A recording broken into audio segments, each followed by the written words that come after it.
පන්සිල් සමාදන් වීම සඳහා নমස්කාරය කියන්න.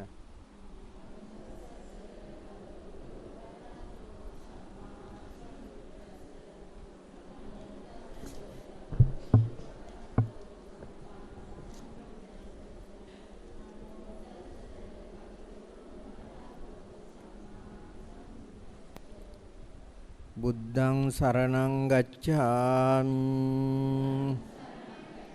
ධම්මං සරණං ගච්ඡාමි සංඝං සරණං ගච්ඡාමි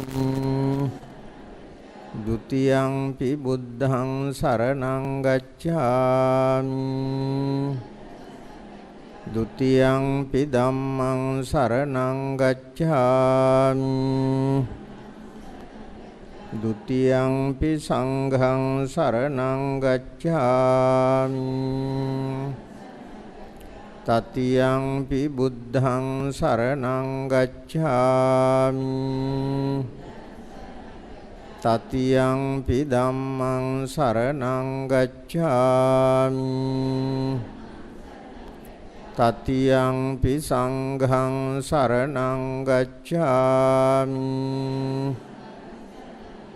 පානාති පාතා වේරමණී සික්ඛාපදං සමාදියාමි අදින්නා දාන වේරමණී සික්ඛාපදං සමාදියාමි කාමේසු මිච්ඡාචාරා වේරමණී සික්ඛාපදං සමාදියාමි මුසාවාදා වේරමණී සික්ඛාපදං සමාදියාමි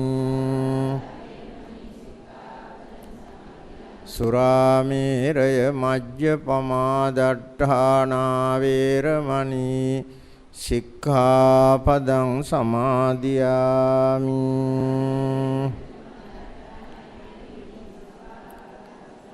සමන්ත චක්කවාලේසු අත්‍රා ගච්ඡන්තු දේවතා සද්ධම්මං මුනි රාජස්ස සුනන්තු සග්ග මොක්ඛදං ධම්මස්සවන කාලෝ අයං භදංතා ධම්මස්සවන කාලෝ අයං භදංතා ධම්මස්සවන කාලෝ අයං භදංතා නමෝ තස්ස භගවතු අරහතෝ සම්මා සම්බුද්දස්ස නමෝ තස්ස භගවතු අරහතෝ සම්මා සම්බුද්දස්ස නමෝ තස්ස භගවතු අරහතෝ සම්මා සම්බුද්දස්ස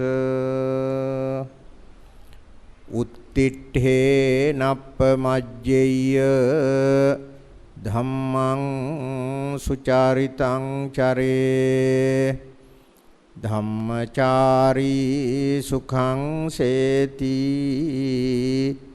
අස්මින් ලෝකේ පරම්හිච ධම්මං චරේ සුචාරිතං නනං දුච්චරිතං චරේ ධම්මචාරී සුඛං සේති අස්මින් ලෝකේ පරම්හිච තීති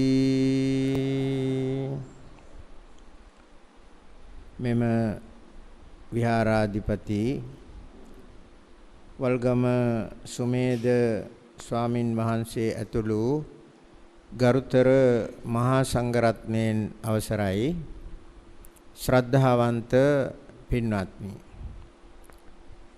ගොඩ උඩ අරියවංශාලංකාර භාවනා මධ්‍යස්ථානයේහි මේ වර්ෂයේහි කටින පින්කම සිද්ධ කරන්න සියලුම කටයුතු සූදානම් කරලා තියෙන වෙලාවේ ධර්ම දේශනා පින්කම් කීපයකුත් පවත්වන්නට නායක හාමුදුරන් වහන්සේගේ අවවාද අනුශාසනා පරිදි දායකයන්තෝ සූදානම් වෙලයි සිටින්නේ. ඒ ධර්මදේශනා මාලාවෙහි අද පවත්වන ධර්මදේශනාවෙහි දායකත්වයේ දරන්නේ දෙවිනුවර තං දෙව්පුර සුමිතුරෝ මිතුරු හවුල. ඒ නිලධාරි මණ්ඩලය සමාජිකාවන් ඒ වගේම මේ විහාරස්ථානයේ දායක පින්නතුන් කවුරුත් එකතු වෙලා අද දවසේ මේ පින්කම සිද්ධ කරනවා.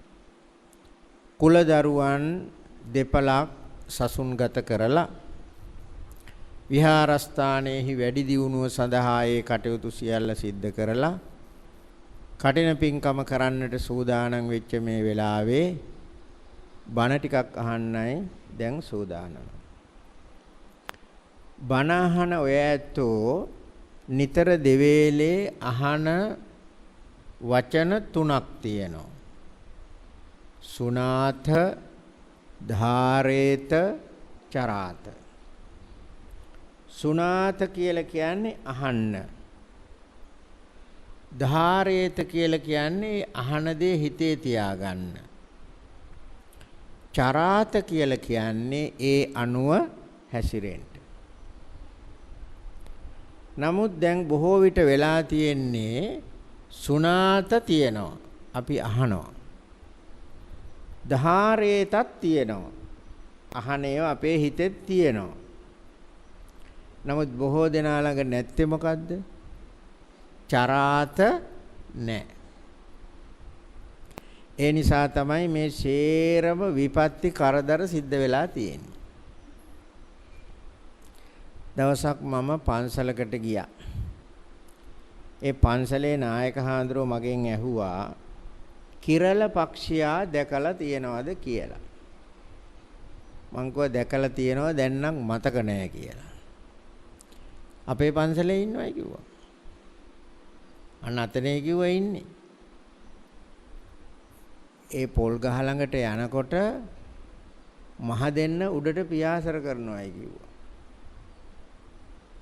එතෙන්ට ගියා මහ දෙන්න උඩට පියාසර කළා. නායකහාරෝ මගෙන් අහනවා කුරුළු පැටිය දැක්කද? මං කිව්වා නෑ. ඔය ඉන්නේ ඉස්සරහා. මං කොතනේ? ඔය ඉන්නේ ඔතන ඉස්සරහා. ඒ හාමුදුරුවෝ නොගියනම් මට ඒ කුරුළු පැටිය දැක ගන්න හම්බෙන්නේ නෑ. මොකද හේතුව? මහ දෙන්න උඩට ගිහිල්ලා කෑ ගහනවා. මොනව කියලාද කෑ ගහන්නේ? මගේ රත්තරම් පුතේ අඳුනන්නේ නැති දෙන්නෙක් ඇවිල්ලා ඉන්නෝ පුතාගේ ළඟ. පුතා හෙල්ලෙන්නවත් එපා. සුනාත ඇහුවා. ධාරේත හිතේ තියාගත්තා. චරාත ඒ අනුව හැසිරුණා. දැන් නායක හඳුරෝ කියනවා මේ අපි එහෙනම් යමු දැන් නේ. මං කිව්වා යන්. පාර කියනවා අන්න අහවල් තැනට අපි යනකොට ඔය දෙන්නගේ සද්ද වෙනස් වෙනවායි කිව්වා. ඒ වෙනස් වුණාම අර කුරුළු පැටියා වැටි වැටි පියාසර කර කර අම්මා තාත්තා ඉන්න තැනට එනවායි කිව්වා. දැන් මොකෝ කියන්නේ? පුතේ ඒ දෙන්න ගියා. පුතා බය නැතුව එන්නකෝ අපි ඉන්න තැනට. සුනාත ඇහුවා. ධාරේත හිතේ තියාගත්තා. චරාත ඒ අනුව හැසිරුණා. දැන් කුරුළු පැටියා මෙහෙම හිතුවනම් ආපෝ අපේ දෙන්නගේ අනේ අම්මේ කන්දොස් කිරියාව. කොයි වෙලාවෙත් පුතේ පරිස්සම් වෙන්න පුතේ පරිස්සම් වෙන්න. මොකද්ද ඔය ආකාර පරිස්සමක් වෙන්නේ? හැම වෙලෙම පරිස්සම. එහෙම කියලා කුරුළු පැටිය නට හිටියනම් අපි අල්ලන් එනවා. ඇවිල්ලා කූඩුවක දානවා. දාලා පොල් කිරිනේව දෙන්නේ. කුරුළු පැටව පොල් කිරි බොනවයි. අපි කන බොන જાති කන්න දෙනවා. ටික දවසක් ගියාට පස්සේ කුරුළු පැටියට මොකද වෙන්නේ? මැරිලා යනවා. ඔය ඇත්තෝ හැමදෙනාටම ගෙවල් වල තාත්තා කෙනෙක් ඉන්නවා. අපි සියලු දෙනාටම ඉන්න තාත්තා තමයි බුදුහාමුදුරුවෝ. ඒ බුදුහාමුදුරුවෝ මොකද අපට දේශනා කළේ? සකේ පෙත්තිකේ විෂයේ චරත ස්වකීය පියාගේ විෂය තුල හැසිරෙන්න. සකේ පෙත්තිකේ විෂයේ චරතං මාරෝ ඕතාරං නලච්ඡති. ස්වකීය පියාගේ විෂය තුල හැසිරෙනවා නම් කාටවත් කරදරයක් වෙනවද? කාටවත් කරදරයක් වෙන්නේ. ඒ නිසා බුදුහාමුදුරෝ දේශනා කරපු ධර්මය අපි අහන්න ඕන, සුණාත. ඒක හිතේ තියාගන්න ඕන, ධාරේත ඒ අනුව හැසිරෙන්න ඕන. දැන් මෙතනත් මේ පුංචි දුවෙක් ඉන්නවනේ මේ ඉස්සරහා. එයා ඇතුළු කොට ඇති මේ කුඩා ළමයි හොඳට මතක තියාගන්න ඕන. අම්මා තාත්තා කියන දේ හොඳට අහන්න ඕන. ඒවා හිතේ තියාගන්නත් ඕන. ඒ අනුව හැසිරෙන්නත් ඕන. ළමයි විශේෂයෙන් මතක තියාගන්න ඕන. අම්මයි තාත්තයි එපයි කියනවා නම් ඒ එපයි කියන කෑම කන්නත් එපා. එපයි කියන බීම බොන්නත් එපා. දෙවුන්දර මලගෙදරකට ගියා පහුගිය කාලේ. පිරිමි ළමයාගේ වයස අවුරුදු 15යි. මොකද්ද රෝගේ? ඇඟේ මස් දිය වෙනවලු. අපි ඔහොම ඇහුවයි. ඕවට හේතුව තමයි අගුණ කෑම අගුණ බීම. ඒ නිසා අම්මයි තාත්තයි එපයි කිව්වොත් ඒ වගේ ඒවා කන්නත් එපා බොන්නත් එපා. වැඩිහිටියැත්තෝ හැටියට ඔය ඇත්තොත් මතක තියාගන්න ඕන අගුණ කෑම කන්නත් එපා අගුණ බීම බොන්නත් එපා. දවසක් උත්සවයකට ගිහිල්ලා තේ වතුර ගෙනාවා. මට සීනිනේ මං එපයි කිව්වා. මන් ළඟ ඉන්න මහත්තයා ගත්ත තේ ඒක. මං ඇහුවා මේ ඔහෙටත් හොඳ නෑ නේද? කෑ ගහන්න එපයි කිව්වා. නෝන නැති වෙලාවකේ කිව්වා මේ වගේ එකක් බොන්නේ. නෝන තමයි වදේ.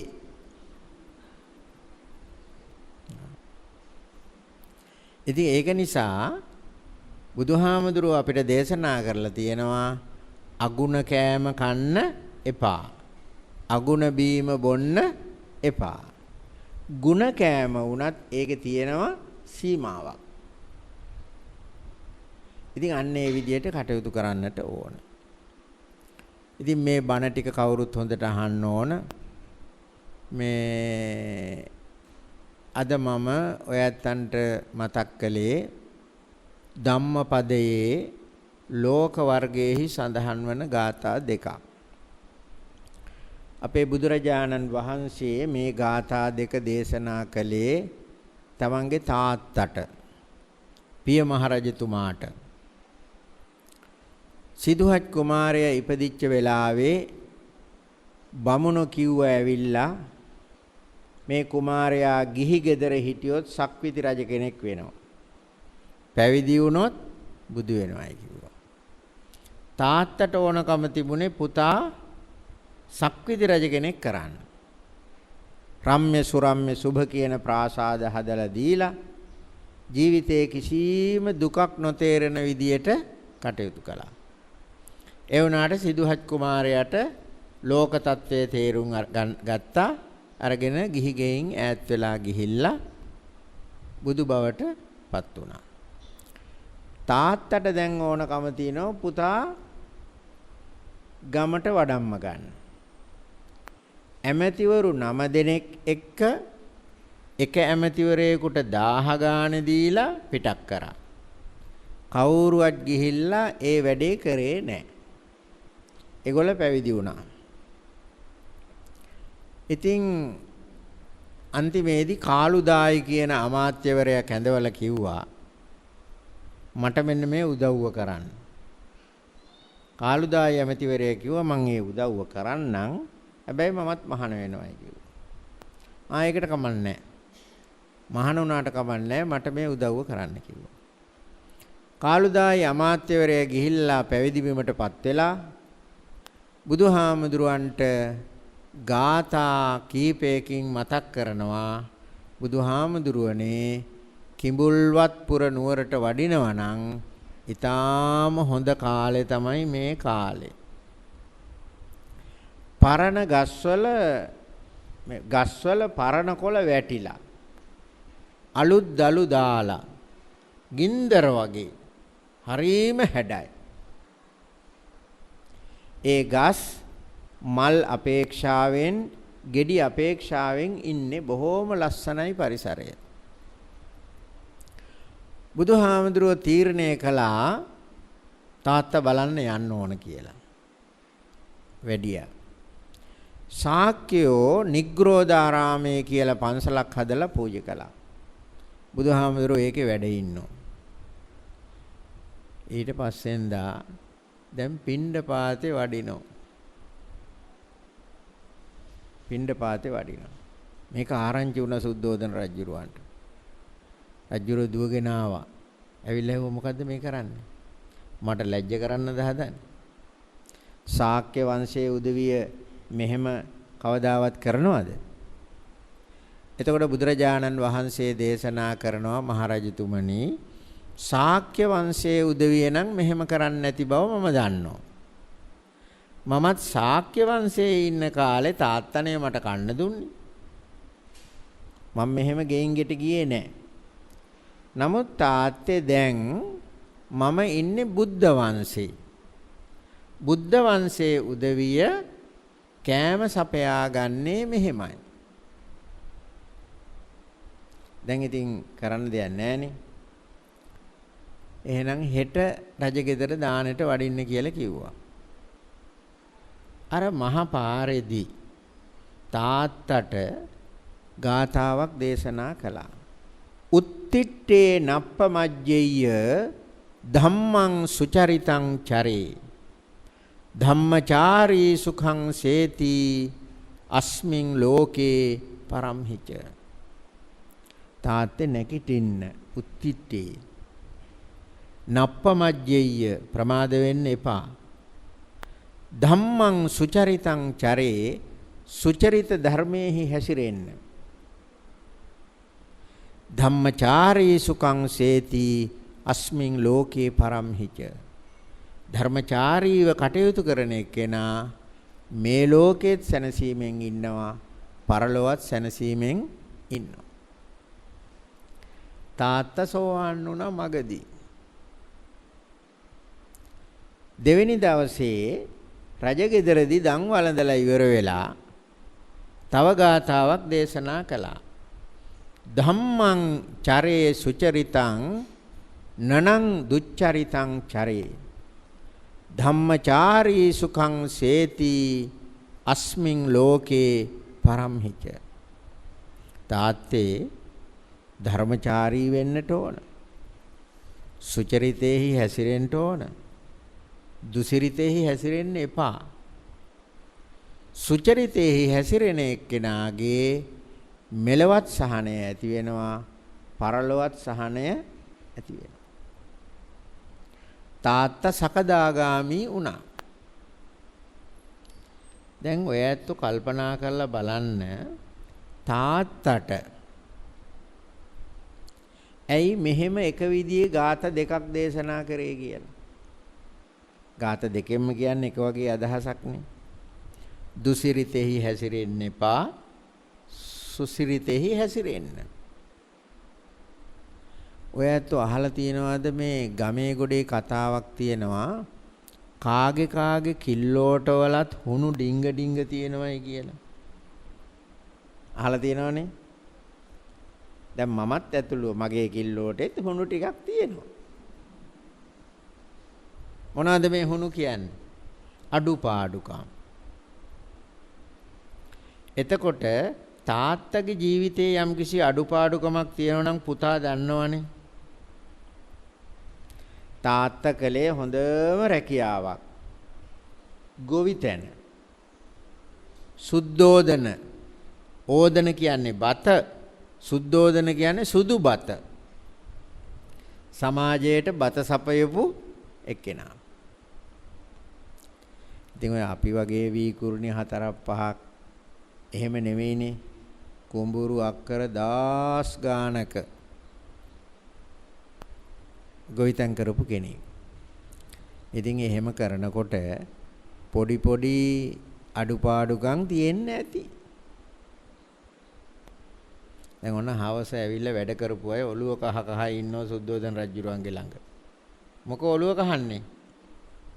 කඩේට යන්න විදියක් නැතුව. අද සල්ලි දෙන්න විදියක් නැහැ. අද සල්ලි දෙන්න විදියක් නැහැ. ඉතින් පුතාට ඕවා පේන්නේ නැතිනේ. සල්ලි දෙන්න බැරි නම් වැඩ ගන්න එපා කාගෙන්වත්.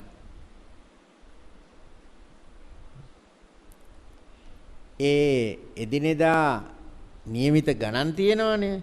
ඒ ගාන දෙන්න බැරි නම් ඒත් වැඩ ගන්න එපා.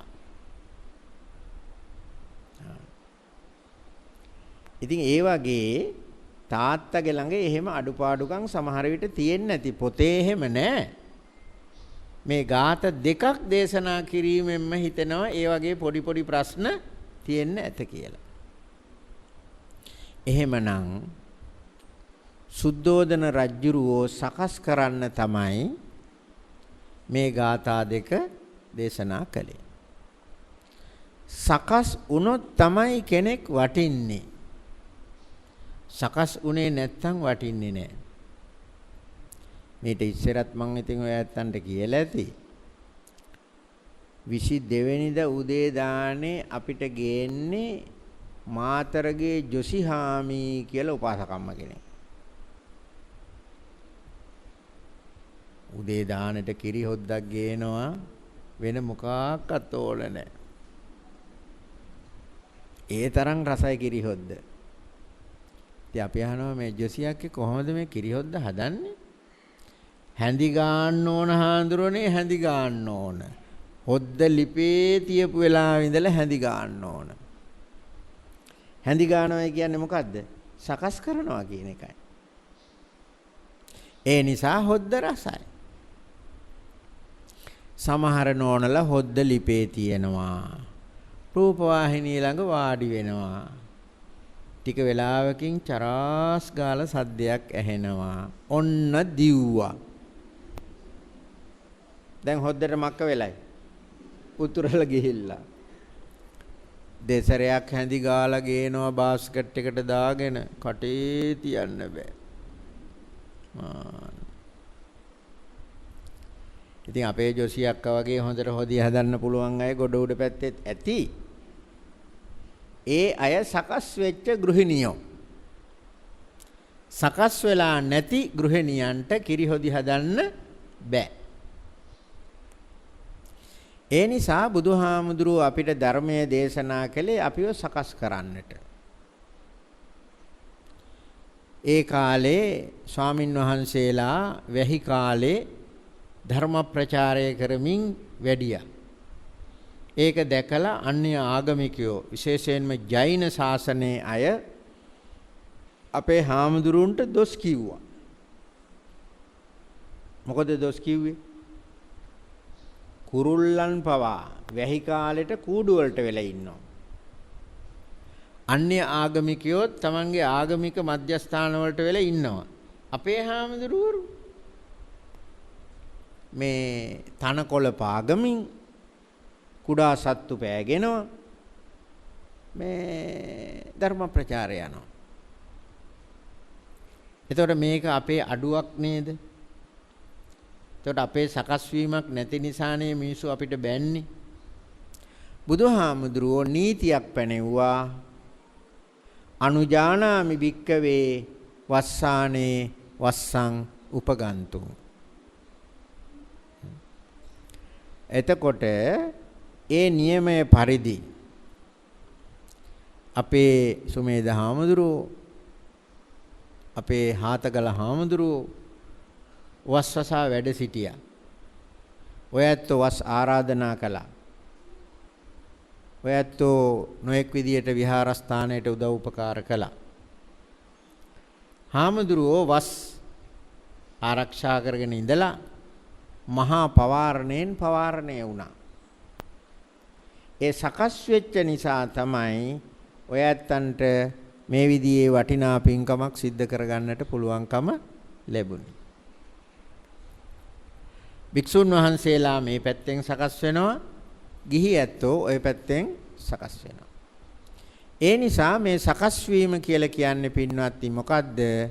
අපේ ජීවිතය ධාර්මික වෙන්න ඕන. ධාර්මික කියලා කියන්නේ කාටවත් වචනයක් කියන්න බැරි වෙන විදියට අපේ ජීවිතය සකස් කර ගන්න ඕන. ඒකයි දැහැමි ජීවිතය කියලා කියන්නේ. දැන් මෙතන ඉන්න පොඩි ළමයි කල්පනා කරනවා ඇති මොකද්ද මේ හාමුදුරුවෝ අපිට කියන්නේ? ධාර්මිකව ජීවත් වෙන්නේ කියන්නේ මොකද්ද මේ? අපට තේරෙන්නේ නැහැ. ළමයිනේ අම්මට තාත්තට කීකරුව කියන දේ අහමින් හොඳට ඉගෙන ගන්න ඕන. අම්මට තාත්තට බැරි දේවල් මොකක්වත් යෝජනා කරන්න එපා. දැන් මේ ළමයි දන්නවනේ තමන්ගේ තාත්තට මාසෙකට කීයද හම්බෙන්නේ. අම්මට කීයද හම්බෙන්නේ කියලා ළමයි දන්නවා. ඒ නිසා ඒවට වැඩියෙන් යම් යම් දේවල් යෝජනා කරන්න එපා කවුරුවත්. එහෙම කළොත් දරුවෝ එහෙම කළොත් අම්මා තාත්තා කොහොම හරි සල්ලි හම්බ කරන්න ලේස්ති වෙනවා. නෙමත්යෝ කොහොම හරි සල්ලි හම්බ කරන්න ලේස්ති වෙනවා. එහෙම වුණාම අම්මා තාත්තා අධාර්මික වෙනවා.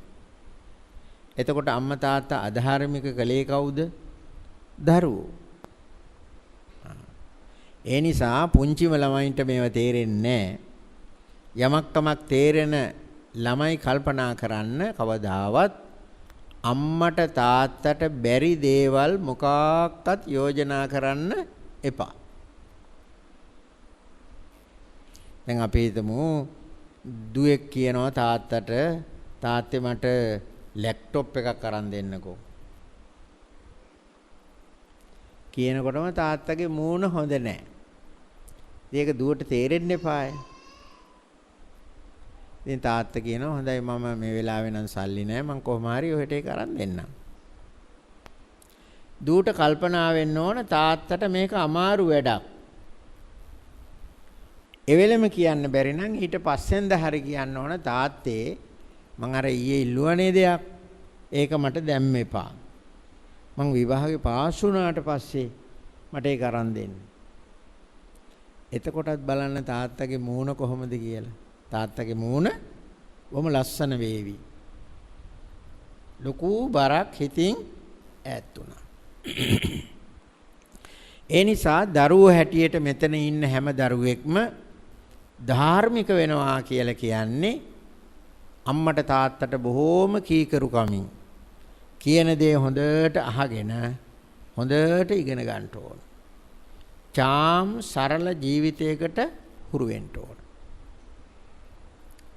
දැන් අපි හිතමු උදේ ඉස්කෝලේ යන්න ලේස්ති වුණා. බතුයි එක එළවලුවකුයි විතරයි තියෙන්නේ. ධාර්මික දරුවෙක් නම් කෑකෝ ගහනවද? නෑ. කෑකෝ ගහන්නේ. එහෙම නැත්නම් බතුයි පොල් සම්බලුයි විතරයි තියෙන්නේ. හොඳ දරුවෙක් නම් අර පොල් සම්බලුයි බතුයි කාලා ඉස්කෝලේ යනවා. ඉතින් පොල් සම්බලක් හදලා බත් ටිකක් හදනවා කියන එක ඒ තරම් විශාල මුදලක් යන්නේ නෑනේ. ඒ නිසා ඒ තාත්තට ඒ අම්මට අධාර්මිකව යමක් කමක් හරි හම්බ කරන්න ඕන කමක් නෑ. එතකොට ඒ වගේ දරුවන්ට මෙලවත් සැනසීම තියෙනවා, පරලොවත් සැනසීම තියෙනවා. ඊළඟට වැඩිහිටියෝ හැටියට ඔයත් මතක තියාගන්න ඕන අපි කාටත් සල්ලි ඕන. සල්ලි නැතුව ජීවත් වෙන්න අමාරුයි. නමුත් ඒ හරි හම්බ කරන මුදල් සාධාරණය වෙන්න ඕන. අසාධාරණ මුදල් හම්බ කරන්න හොඳ නැහැ. මගේ ළඟ මේ ජංගම දුරකථන එහෙම නැහැ. මම ජංගම දුරකථන පාවිච්චි කරන්නේ නැහැ. ජංගම දුරකථන වල එක එක විදිහේ සූත්‍ර තියෙනවා. Facebook කියලා කියන්නේ එක සූත්‍රයක්. මට එක්කෙනෙක් පෙන්නුවා Facebook එකේ තියෙන පින්තූරයක්. හර්ස් එකක්නේ. අර අපි අන්තිමට යන වාහනේ. ඒක යටින් ගහලා තියෙනවා හර්ස් එකේ යන දාට පර්ස් එක ගෙනියන්නේ නැත කියලා. දැන් මේ ආපු අයගේ මළු වල කාගෙත් පර්ස් ඇති. නමුත් හර්ස් එකේ යන දාට අපි පර්ස් එක ගෙනියන්නේ නැහැ. එහෙමනම් පර්ස් එකේ තියෙන සල්ලි සාධාරණ සල්ලි වෙන්න ඕන. අසාධාරණ සල්ලි වුණොත් ඒ අසාධාරණ කමුත් අපි පරලොවට ගෙනියන්න වෙනවා. ගන්දර පැත්තේ ගෙදරක ලයිට් නැතිලු. ඉතින් ඒ නෝනා බාසුන් නැහැ කෙනෙක් ගෙන්නුවා. ගෙනලා කිව්වලු බාසුන් නැහැ ලයිට් නැහනේ. පොඩ්ඩක් කොහොම ඉන්න බලන්න කියලා මෙයා ගියා තැනකට. ගිහින් එතන ගලවල බැලුවා. ලෙඩේ තියෙන්නේ එතන. කම්බි කෑල්ලක් පිච්චිලා. ඒක ආයි ගැහුවා එතනම. මේ ඉනිමගක් හොයාගන්න නැද්ද? මෙහෙ නෑ අන්න පහළ ගෙදර නම් තියෙන. ඉක්මනට ගේන්න. වහලට නගින්න තියෙනවා. වහලට නැගලා උළු අස් කරලා 12 වෙනකන් වැඩ කරලා. දැන් අර නෝනා උයනවා ඉතින් බාසුන හැට කන්න දෙන්න එපා. මේ මිනිස්සයා මට ඇවිල්ලා කියනවා ලොකු හාඳුරෝනේ මතක ඇති කාලෙක එහෙම බඩ පිරෙන්න කෑවයි කිව්වා. මතක ඇති කාලෙක එහෙම බඩ පිරෙන්න කෑවයි කිව්වා. මෙච්චර ගානකුත් ගත්තයි කිව්වා. දැන් මේව සාධාරණ සල්ලිද? නෑනේ. දැන් එයාට ඉස්සෙල්ලා මං අපවත් උනොත් කරන්න දෙයක් නැහැ. මට ඉස්සෙල්ලා එයා මලොත් මට යන්න වෙනෝනේ පාන්සුකූලෙට. දැන් ගිහිල්ලා මොකද්ද කියන්න වෙන්නේ? දාන සීල භාවනා වශයෙන් සිදු කරගත්තා වූ සියලු පින් අපේ දායක මහත්මයා අනුමෝදන් වේවා. දෙව් මිනිස් සැප කෙලවර අමා මහ නිවන් සැප ලැබේවා කියන්න වෙනව නේද? එතකොටත් මිනිහා අපායේ වැඩ පටන් අරන්. එයා ගොඩ ගන්න බෑ. එහෙමයි කරන්න තිබුණේ. දැන් දැනගත්ත මොකද්ද ලෙඩේ කියලා. මේක නෝනට උනත් හදාගන්න පුළුවන් මේ පොඩි වැඩක් නේ. වයර් කෑල්ලක් ගෙනල්ලා දෙන්න මට. වයර් කෑලි කොහේ දාලාද දන්නේ නැහැ මේගොල්ල මේ ඉස්කෝලේ ගිහිල්ලා කොහේ දාලාද දන්නේ නැහැ පොඩි කට්ටිය. නෑ මගේ ළඟ ඇති මල්ලේ වයර් කෑල්ලක්. එයාගෙම වයර් කෑල්ලක් අරගෙන කම්බි දෙකක් ගලවලා අරක හදනවා. අර මිනිස්සයා කියනවා මේ බාසුන් නැහැ කාලේ යන්න. අනේ කන්න බෑ මම මේ උදේට කාලා ආවේ. සල්ලි මොකටේ? සල්ලි ගන්න වැඩක් කරයි. එහෙනම් තේ එකක් බිව්වට කමන්නේ නැහැ නේ. ඔව් තේ එකක් බිව්වට කමන්නේ. මෙහෙම සාධාරණව එයා හරි හම්බ කළා නම් අපි ප්‍රාර්ථනා කරන්න ඕනද? නැහැ. නිදා පිබිදියාක් මෙන් එයාට හොඳ තැනකට යන්න පුළුවන්. අන්න ඒ නිසා අපි මතක තියාගන්න ඕන සල්ලි හම්බ කරනකොට බොහෝම පරිස්සමෙන්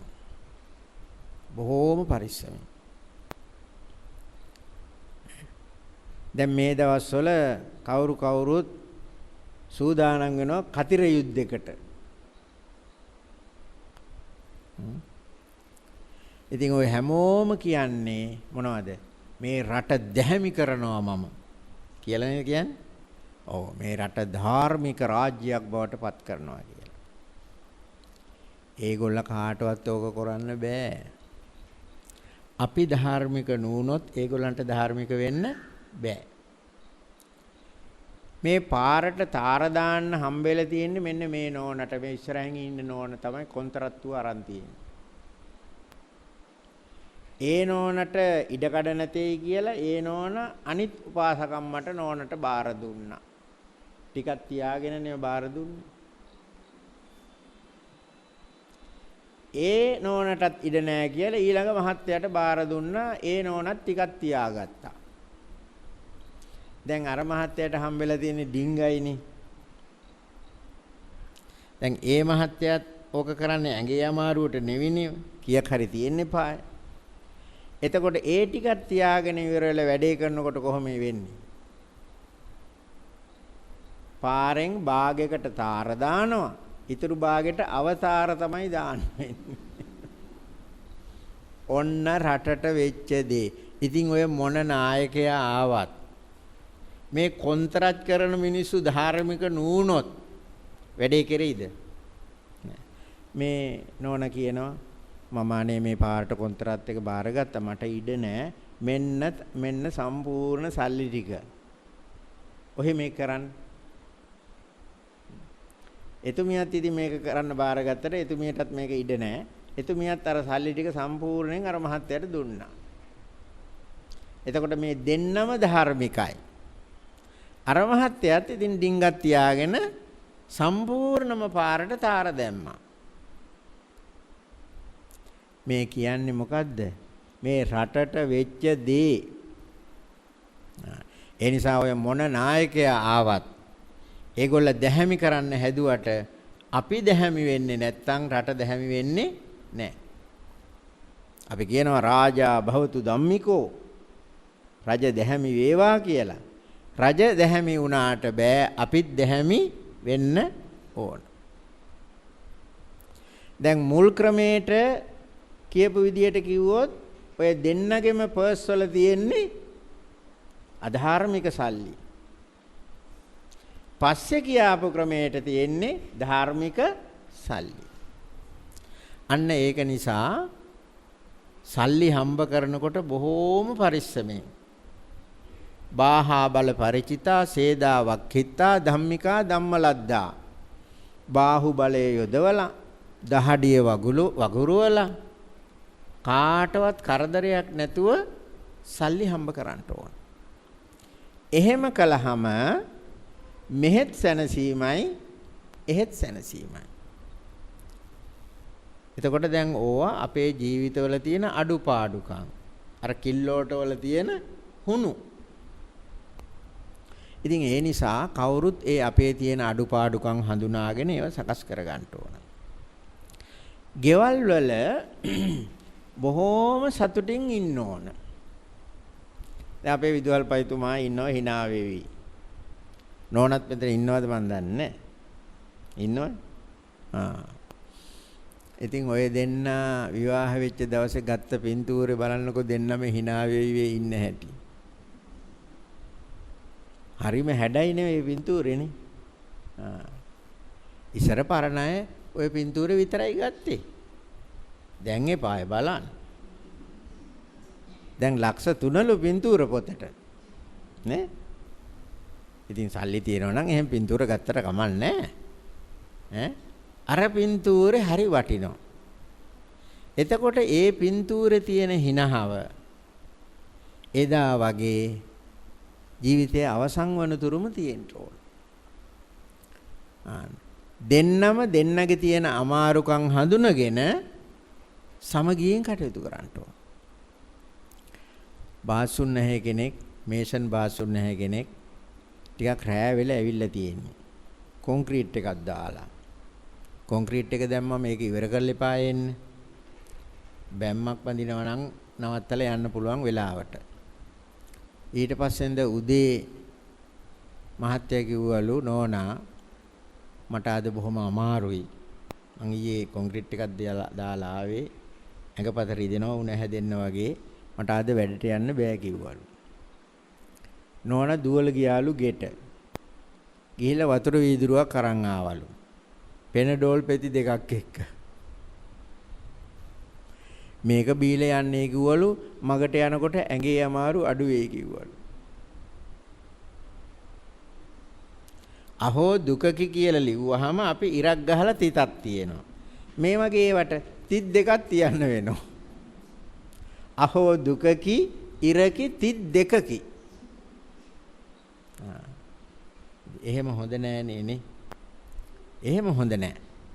මේ ඇඟේ අමාරු තියෙන නම් වැට යන්න එපා. සල්ලි තියනවා ගෙදර. හුඟක්ම අමාරු නම් බේත් ටිකක් ගනිමු. එහෙම සහනශීලීව ජීවත් වෙන්න එපායි. ඒ සහනය නැත්තම් ඒ ධාර්මික බව නැත්තම් අපේ ජීවිතෙන් වැඩක් තියෙනවා. ඒ නිසා එහෙම කටයුතු කරන්න ඕන. මහත්තුරුත් නෝන්ලගේ තියෙන අමාරුකම් අපහසුකම් තේරුම් ගන්න ඕන. නෝන කෙනෙක් ලෙඩ වෙලා බෙහෙත් ගන්න ගිහින් තියෙනවා. නෝන බෙහෙත් ගන්න යනවා නම් මහත්තයාත් යන්න එපාය. මහත්තයා ගිහිල්ලා නැහැ. බෙහෙත් ගෙනල්ලා ඇවිල්ලා බේත් ටික මේසුඩින් තියලා කිව්වලු දොස්තර මහත්තයා කිව්වයි නියුමෝනියාවට වගේ එන්න ඇවිල්ලයි ඇල් වතුර අල්ලන්නවත් එපයි කියලා. දැන් ධාර්මික මහත්තයෙක් නම් මොකද කියන්න ඕනේ? උයන්න ලේස්ති වෙන්න එපා. කඩෙන් මොන හරි ගෙනල්ලා කමු. එයා මොකුත් කිව්වේ නැහැ. මේ මිනිස්සයා එළවලු දෙහෙකුත් එක බතක් කිව්වා. ඇඟේ අමාරු කමටම වැටලා නිින්ද ගියා. මේ මිනිස්සයා දවල්ට කාලා නැහැනේ. මොකද්ද වරද? වළං වල තිබිච්ච ඒවා බෙදලා මේසෙට ගත්තේ නැත කියලා. ඔන්න බලන්න. ඉතින් ඔයගොල්ලන්ට මෙලව සැනසීමකුත් නැහැ, පරලොව සැනසීමකුත් නැහැ. අපේ බුදුහාමුදුරන්ට ඉස්සෙල්ලා බුදුහාමුදුරෝ කාශ්‍යප බුදුහාමුදුරෝ. කාශ්‍යප බුදුහාමුදුරන්ට යාළුවෙක් හිටියා ගටිකාර කියලා කුම්භකාරයෙක්. වළං හදන කෙනෙක්. එයාගේ අම්මා තාත්තගේ ඇස් පේන්නේ නැහැ. අන්ධ දෙමව්පියෝ ආරක්ෂා කරගෙන ඉන්නේ.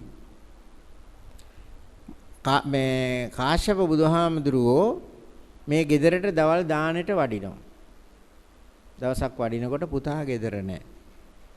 මේ දෙන්නට ඇස් නොපෙනුනාට මේ දෙන්නට තේරෙනවා බුදුහාඳුරු වැඩලයි කියලා.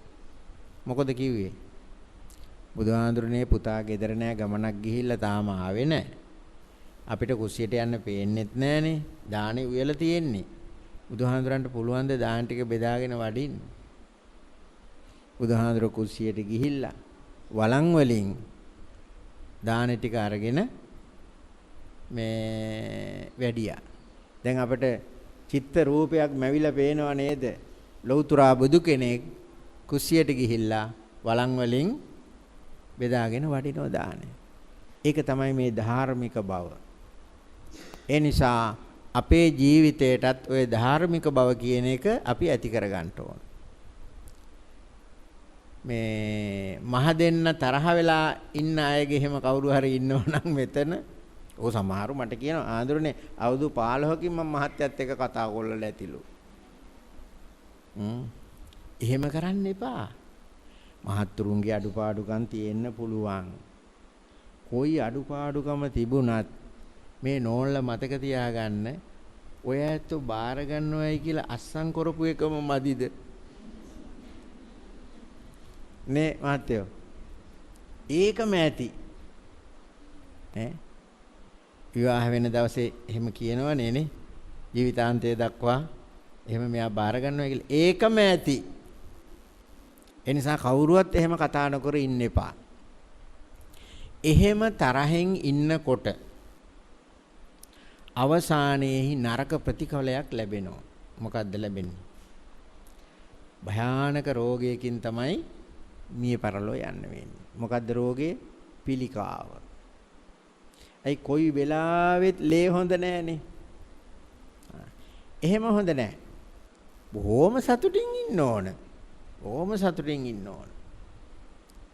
ඒ නිසා මේ ධාර්මික ජීවිතය පවත්වාගෙන ගිහිල්ලා දෙලොවම සැනසීම ඇති කරගන්න ඕනේ කියලා හැඟීමක් ඇති කරගන්න. සමහර විට මහත්තුරු නෝනලත් එක තරහ වෙලා ඉන්නවනම් අද ගිහිල්ලා කතා කරන්න ඕන. හොඳේ? නෝනලා මහත්තුරුත් එක්ක තරහ වෙලා ඉන්නවනම් අද ගිහිල්ලා hina වෙලා කතා කරන්න ඕන. එතකොට මහත්තයා නෝන ළඟට කිට්ටු වෙලා බලාවි මූණ ළඟට බීලාද කියලා. බිව්වමත් ඔහම වෙනවනේ නේ. ඔව් පරණ දේවල් අමතක වෙනවනේ. ඉතින් කියන්නේ මං ඔහේ බලන දේවල් මං බීලා ආවේ නෑ. මං හොඳ දෙයක් හොඳ බේතක් බීලා ආවේ. අදින් පස්සේ නම් අපි දෙන්න මේ එහෙම මොකුත් ප්‍රශ්නයක් නෑ කියලා කියන්නේ. ඉතින් ඔන්න ඔය ටික තමයි මට කියන්න තියෙන්නේ. දෙව්පුර මිතුරු හවුලේ ඇත්තෝ තමයි මේ ඉන්නේ. අපේ ගමේ අයත් ඉන්නවා. ඉතින් මම මේ මිතුරු හවුල් වලට ගියාම නිතර කියන එකක් තමයි මිතුරු හවුල් හොඳයි. ඒ වුණාට මේ මිතුරු හවුල ඉදිරිපත් කරගෙන හතුරු වැඩ කරන්න එපා. නෝනලා කැමති නෑ මහත්තුරු මිතුරු හවුල් වලට යනවට. හේතුව මොකද කියලා කියන්න ඕනේ නෑනේ. නෝනලා මිතුරු හවුල් වලට යන්නේ නෑනේ. මහත්තුරු විතරනේ යන්නේ. එතකොට සමහර මහත්තුරු කියනවා නෝන නැති වෙලාවක තමයි මෙහෙම එකක් බොන්න තියෙන්නේ. අන්න ඒ නිසා නෝනලා කැමති නෑ මහත්තුරු මිතුරු හවුල් වලට යනවට. ඉතින් දෙව්පුර මිතුරු හවුලේ එහෙම දේවල් නෑ කියලා අපි හිතනවා. එහෙම පොඩි පොඩි අඩුපාඩුකම් තියෙනවා නම් අපි ඒව සකස් කරගන්න ඕන.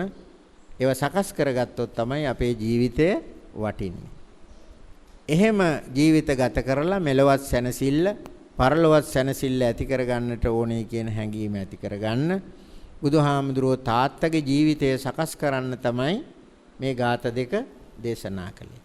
අපිත් මේ ગાතාවල් වලට අනුව කටයුතු කරලා තම තමන්ගේ මෙලෝ පරලෝ ජීවිත වාසනාවන්ත කරගන්නට ඕනේ කියන හැඟීම ඇති කරගෙන මේ ਸਰව ප්‍රකාරයෙන්ම සිද්ධ කරගත්තා වූ පින්වල බලයෙන් අපවත් වී වදාළ සියලු ස්වාමින් වහන්සේලාටත් ඔබ අප හැම දිනාටමත් උතුම් වූ නිවන් සම්පත්තියම සැලසේවා කියලා සාදු කියනවා.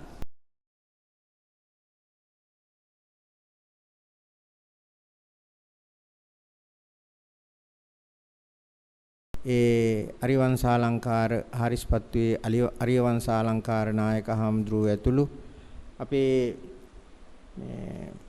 සුමේද හාමුදුරුවන්ගේ පරපුරේ අපවත් වී වදාළ සියලු ස්වාමින් වහන්සේලාත් ප්‍රධාන දායකත්වයේ දරන දෙව්පුර සුමිතුරෝ හවුලේ ඒ ඇත්තන් නමින් මියගිය සියලු දෙනාත් ඔය ඇත්තෝ නමින් මියගිය සියලු දෙනාත් මේ පින් ලබාගෙන සැප සම්පත්තියටපත් වේවා නිවන් සම්පත්තියම අවබෝධ කරගනිත්වා කියලා සාදු කියන්නේ.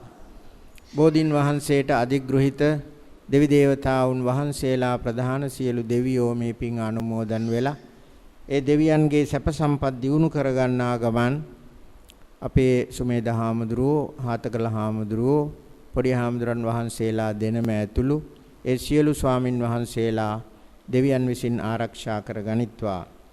විශේෂයෙන්ම දැනට අසනීප තත්වයෙන් පසුවන මිතුරු හවුලේ සමාජික විදුහල්පති ප්‍රශාන් ඉලම්ගම්ගේ මහත්මයා ඇතුළු ඒ මිතුරු හවුලේ සියලු දෙනාටමත් ඔයත් අපි හැම දෙනාටමත් දෙවියන්ගේ ආශිර්වාදය තුලින් නිදුක් නිරෝගී සම්පන්නිය චිරජීවනයේම සැලසේවා කියලා සාදු කියනවා. ආකාසට්ටා ච බුම්මට්ටා දේවානාගා මහිද්దిక පුඤ්ඤන්තං අනුමෝදිත්වා චිරං රක්ඛන්තු ශාසනං ආකාශට්ඨා ච බුම්මට්ඨා දේවානාගා මහිද්దికා පුඤ්ඤන්තං අනුමෝදිත්වා චිරං රක්ඛන්තු දේශනං ආකාශට්ඨා ච බුම්මට්ඨා දේවානාගා මහිද්దికා පුඤ්ඤන්තං අනුමෝදිත්වා චිරං රක්ඛන්තු මං පරන්ති.